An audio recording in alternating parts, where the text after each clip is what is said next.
Hello and welcome to the History of Africana Philosophy by G.K. Jeffers and Peter Adamson, brought to you with the support of the King's College London Philosophy Department and the LMU in Munich, online at historyofphilosophy.net. Today's episode, Teacher Taught Me, Julius Nyerere.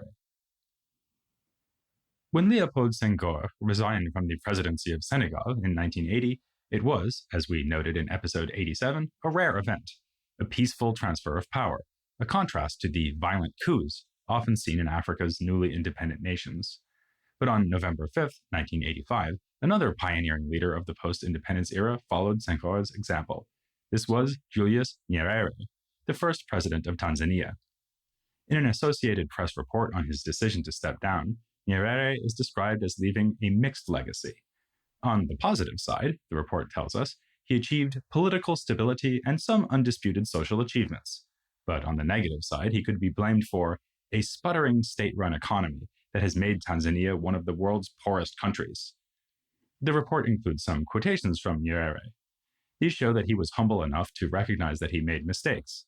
I'm sure there are certain things with the experience I have now that I would do slightly better. But also that as far as he was concerned, his approach to managing the economy was not a failure. The basic policies of my country I would repeat, exactly repeat. I would still work for a socialist Tanzania, self-reliant, non-aligned, committed to the liberation of Africa, to the unity of Africa.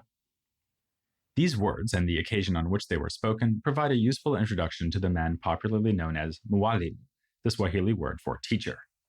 The fact that he relinquished the presidency suggests that he was a leader more concerned with the good of the nation than the preservation of his own power. Certainly that is how Nyerere is widely seen, even by many who would harshly criticize his policies, as a man of integrity who stood by his principles and values. He also wrote and spoke extensively about those principles and values. He's therefore widely viewed as one of the foremost intellectuals among Africa's first generation of post-colonial leaders. Indeed, like Senghor and Kwame Nkrumah, Nyerere is regularly identified as one of Africa's so-called philosopher kings. It is precisely as a philosopher, of course, that we are interested in him, but his philosophy cannot be understood in isolation without considering his policies. As we've just seen, he steadfastly refused to repudiate the broader aims of those policies: socialism, self-reliance, non-alignment, and the Pan-Africanist goals of the liberation and unification of Africa. What tied all of these goals together was freedom. There's little chance of overlooking the centrality of that concept, given the titles of the 3 volumes that collect most of his important speeches and writings: Freedom and Unity, Freedom and Socialism, and Freedom and Development. And these are indeed the major themes of his thought, though it would also have been appropriate for there to have been a volume named Freedom and Education. That Associated Press report we quoted as lamenting Tanzania's economic troubles goes on to conclude with a more admiring remark about this topic. Nyerere made his countrymen among the best educated in Africa. Its 85% literacy rate is more than 3 times the average for the continent and nearly 6 times that at Tanzania's independence in 1961. Is this a clear sign of the strength of his ideas on education, or merely a happy statistic irrelevant to judging his philosophical perspective? We'll consider different approaches to the relationship between his political thought and political actions as we explore Nyerere's life and career. He was born in 1922, in what was at that time Tanganyika, a colony in East Africa ruled by the British. 1922 was, in fact, the year that British rule was formalized through recognition of Tanganyika as a League of Nations mandate. It was subject to this classification because, along with a number of other colonies in Africa, it was previously a German colony until the First World War resulted in Germany's being stripped of its overseas possessions. Nyerere's father had been appointed a chief of the Zanaki people during the time of German rule, and he continued to hold this position under the British. Nyerere himself took to education, as well as to the Catholic Church, which he joined. In fact, Julius was his baptismal name. Previously, he was known as Kambarage, which he came to treat as his middle name. In 1943, he went to Uganda to attend Makerere College, the only institution of higher learning in East Africa at that time. As early as his time at Makerere, he became convinced that African people were naturally socialistic, as he wrote in a letter to the Tanganyika Standard. He is also known to have encountered the writings of the British philosopher John Stuart Mill at this time. He even won a literary contest by writing a long essay that applied a feminist critique drawn from Mill's book, The Subjection of Women, to gender relations among his people, the Zanaki. When he returned home to Tanganyika, Nyerere began teaching at a high school, hence his honorific Mwalimu. Soon enough, though, he left once again to pursue education, this time going all the way to Scotland to study at the University of Edinburgh. Majoring in political science, he continued to think about Mill and also took interest in another British philosopher of the 19th century, Thomas Hill Green. The progressive liberalism of Green's political philosophy can be seen as a precursor for the socialist movement in Britain known as the Fabian Society.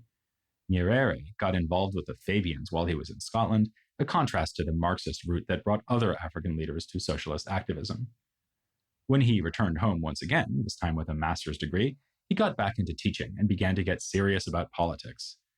He became the president of the Tanganyika African Association, a pre-existing political organization made up mainly of civil servants. He then led the transformation of this organization into a political party, TANU, the Tanganyika African National Union. Despite the limitation of a system of governance that intentionally overrepresented Europeans and Asians while underrepresenting Africans, in 1958, TANU managed to become the dominant party of influence within the colony's legislative council. It further helped TANU's cause when the colony received a new governor, Richard Turnbull, who had been a chief secretary in Kenya during the violent insurgency of the Mau Mau uprising and its violent suppression by the government. Turnbull was thus motivated to cooperate in order to achieve a peaceful resolution of the struggle against colonialism in Tanganyika. In 1961, the colony became an independent realm within the British Commonwealth, with Nyerere as Prime Minister, and in the following year, a republic with no remaining formal ties to the British Crown. Nyerere was its first president. You'll notice that we are still speaking of Tanganyika. When are we going to get to Tanzania? Well, you know how the celebrity couple, Brad Pitt and Angelina Jolie, are jointly referred to as Brangelina? Tanzania is a bit like that, albeit with less interest from American tabloids. Tanganyika originates as the indigenous designation for the lake that forms the country's western border. Its name was fused with that of Zanzibar, an island archipelago in the Indian Ocean right next to Tanganyika. Zanzibar was a sultanate with a long history, part of the special culture of the Swahili coast that we discussed with interview guest Kai Kresse back in episode 26. It was also a British protectorate from the late 19th century until 1963 when it gained independence. In 1964, the Zanzibar Revolution toppled the Sultan, and it seemed that Cold War superpowers might intervene.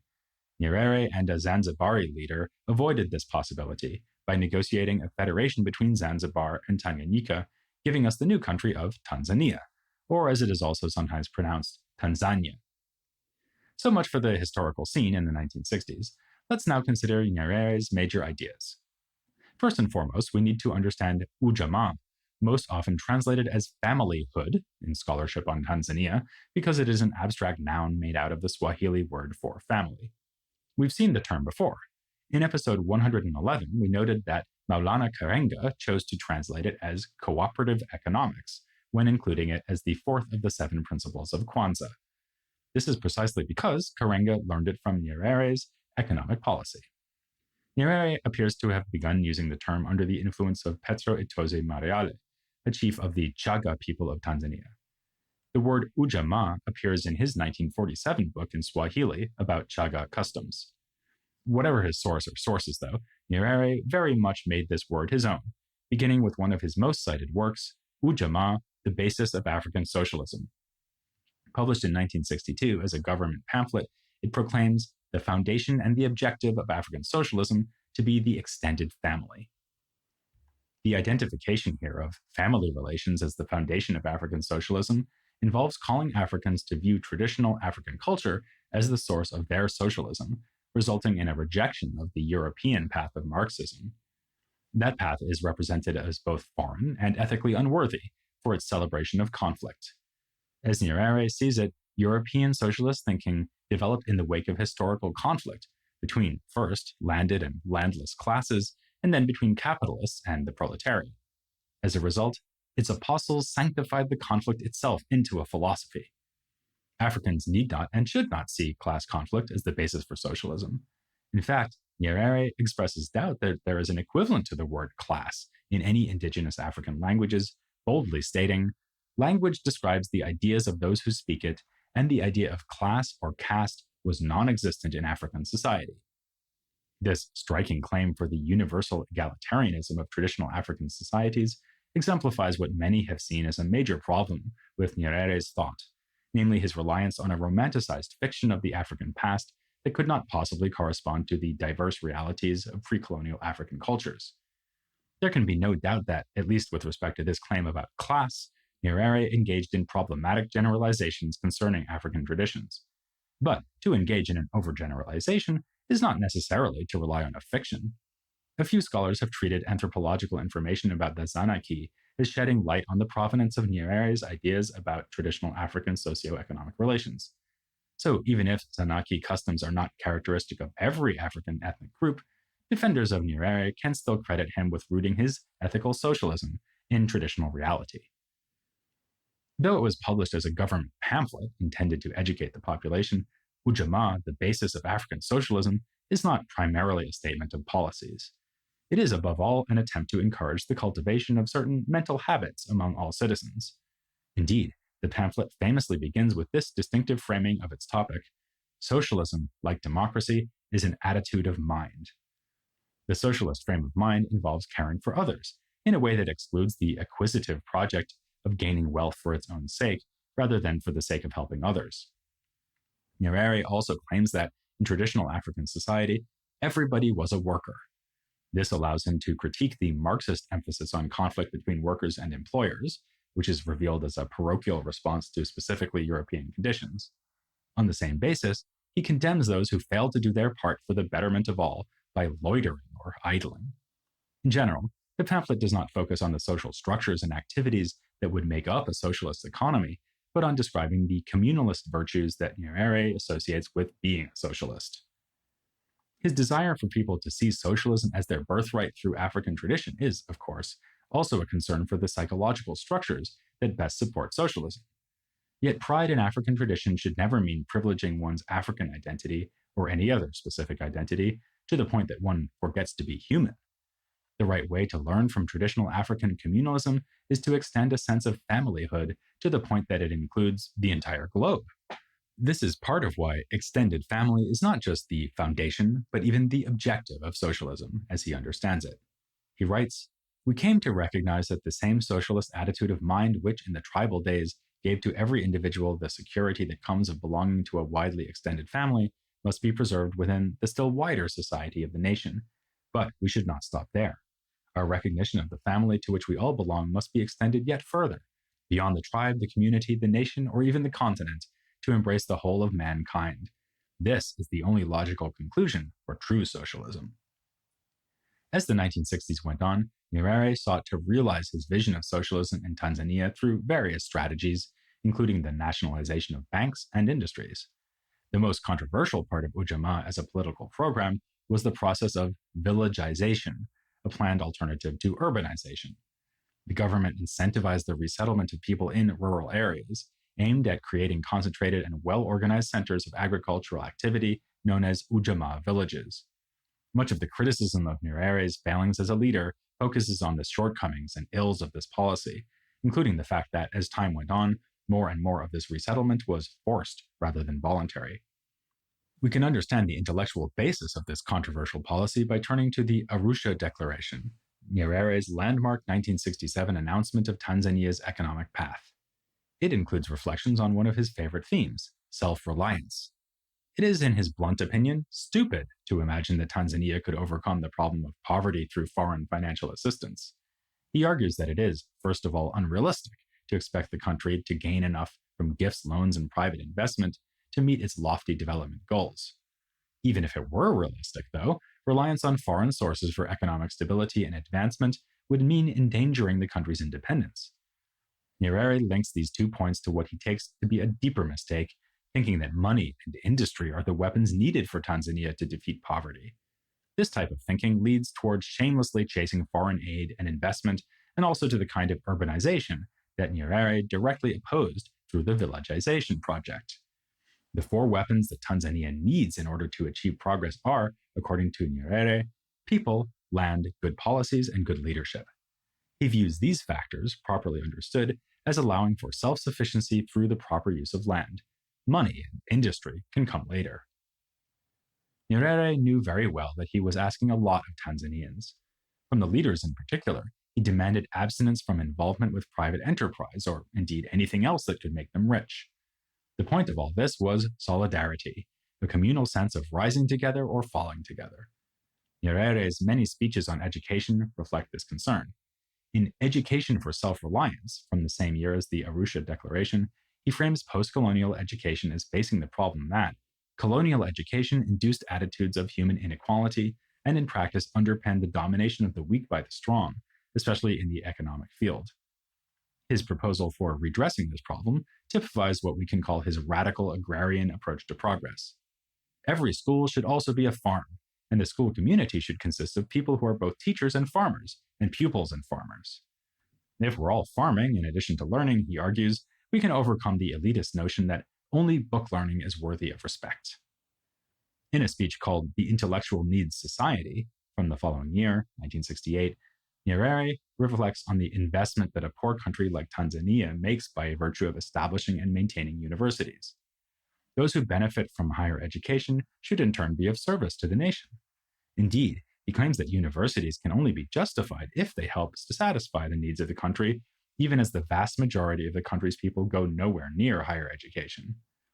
Rather than seeing higher education as a path to privilege, those who pursue it must recognize themselves as subservient to their society. As he puts it, work at the university must therefore be so organized that it enables the students upon graduation to become effective servants, for servants they must be, and servants have no rights which are superior to those of their masters. They have more duties, but no more privileges or rights, and the masters of us educated people are and must be the masses of the people. Solidarity is emphasized yet again in his 1970 speech on the church and society. He credits Christianity with making it easy to understand why development should never be reduced to new factories, increased output, or greater national income statistics. After all, the basic aspiration of the Christian, union with God through Christ, is spiritual rather than material. Nevertheless, he sees the church as all too often making the opposite error of reducing development to the personal internal matter of spirituality. Sounding like Frederick Douglass, or to name someone of his own time, James Cone, Nyerere argues that unless we participate actively in the rebellion against those structures and economic organizations which condemn men to poverty, humiliation, and degradation, then the church will become irrelevant to man, and the Christian religion will degenerate into a set of superstitions accepted by the fearful. Nyerere was a devout Catholic, yet insisted on the secularity of African socialism during his time as president. In this way, he aimed to hold together Tanzania's religious mix of Christians, Muslims, and those still following traditional African beliefs. But there is no better example of his impressive achievements with regard to Tanzanian unity than his love for and promotion of the Swahili language. Its status as foremost language of Tanzania is rather unique, as it is an indigenous African tongue that unifies a nation of many ethnicities without being viewed as privileging this or that ethnic group. Nyerere displayed his love for the language by translating important works into Kiswahili, notably two plays by William Shakespeare, Julius Caesar, so that's Julius rendering Julius, and The Merchant of Venice. Nyerere's final major project of translation reminds us once again that he was a political philosopher at heart. He translated Plato's Republic into Swahili. Going beyond religion and ethnicity, Nyerere also worked to transcend divisions along the lines of race. Just after the initial attainment of independence, the TANU was divided over the question of whether non-Africans, that is, Europeans and Asians, the latter being mostly from India, would be granted citizenship. Nyerere's insistence on the principle of equal citizenship regardless of race created so much conflict that he resigned as prime minister. Even after he won the presidency, he was ambivalent about measures like Africanization, that is, the intentional placement of Africans in positions of power previously held by non-Africans. By 1964, he brought that policy to an end. Later on, during the 1970s, he was openly critical of President Idi Amin of Uganda for forcibly expelling Asians. It is rare to find a figure combining so much commitment to both non-racialism and Pan-Africanism. We noted in our episode on The Wretched of the Earth that Fanon's Pan-Africanism was non-racial, but Nyerere was much more invested than Fanon ever was in the significance of the African past and the value of traditional African culture. Famously, during the 1960s, Tanzania also became the home in exile of revolutionary organizations fighting for freedom in southern Africa, particularly Mozambique and South Africa. It also at times hosted Shirley Graham Du Bois, who had continued to live in Ghana after her husband's death in 1963, but had left Ghana after the overthrow of President Nkrumah in 1966. Graham Du Bois was given Tanzanian citizenship and wrote a biography of Nyerere. Even better known than her time in Tanzania, however, is the presence of the great Guyanese intellectual Walter Rodney from 1969 to 1974. It was while he was in Tanzania that Rodney wrote his magnum opus, How Europe Underdeveloped Africa, as we will discuss in a future episode all about him. Nyerere enjoyed close friendly relationships with a number of his fellow pioneering leaders of African countries. A prime example would be Kenneth Kaunda, the first president of independent Zambia, who is often ranked among the philosopher kings of post-colonial Africa for his development of the idea of Zambian humanism. His thoughts and writings can be usefully compared with Nyerere's.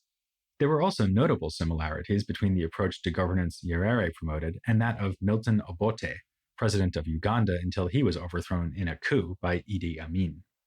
Perhaps unsurprisingly, Obote ended up living in exile in Tanzania. He went back only after the overthrow of Amin, which happened under rather extraordinary circumstances. After managing to pursue independence non-violently, Nyerere found himself having to go to war after Amin tried to annex a piece of Tanzania in 1978. Nyerere's troops eventually took the capital of Uganda, Kampala, sending Amin fleeing to Saudi Arabia. While Nyerere won the war, it was a draining force on an already weak economy. This must be part of the story told when considering the economic hardships of Tanzania in the 1980s and Nyerere's eventual resignation. And yet, during his retirement, he remained a force in Tanzanian politics, even playing a particularly large role in advocating multi-party democracy in the early 1990s. This brings up a paradox of Nyerere's career. Democracy, like socialism and self-reliance, was one of his pet themes, but he ruled Tanzania for the entirety of his time as president as head of the sole party in government. He defended one-party rule in a 1963 speech entitled Democracy and the Party System, arguing with evident sincerity the claim that, where there is one party and that party is identified with the nation as a whole, the foundations of democracy are firmer than they can ever be where you have two or more parties, each representing only a section of the community. It is not only remarkable in itself, but an example of a general shift in political outlook in Africa in the 1990s that he eventually changed his mind and encouraged multi-party elections. Having hosted Nelson Mandela in Tanzania clandestinely back in 1962, Nyerere lived long enough to see Mandela elected as president of South Africa in a democratic election in 1994. He reflected, "When President Nelson Mandela took his seat to represent a non-racial, post-apartheid democratic South Africa, the first objective of the Founding Fathers had been achieved. Our continent had been totally liberated from colonialism and racial minority rule." Nyerere died just before the end of the 20th century in 1999, pleased to have participated in all this progress. Speaking of dying leaders, you may have heard of the so-called Mandela effect, where people believe they recall Nelson Mandela dying in prison. We, by contrast, will begin trying to remember him properly in the next episode of The History of Africana Philosophy.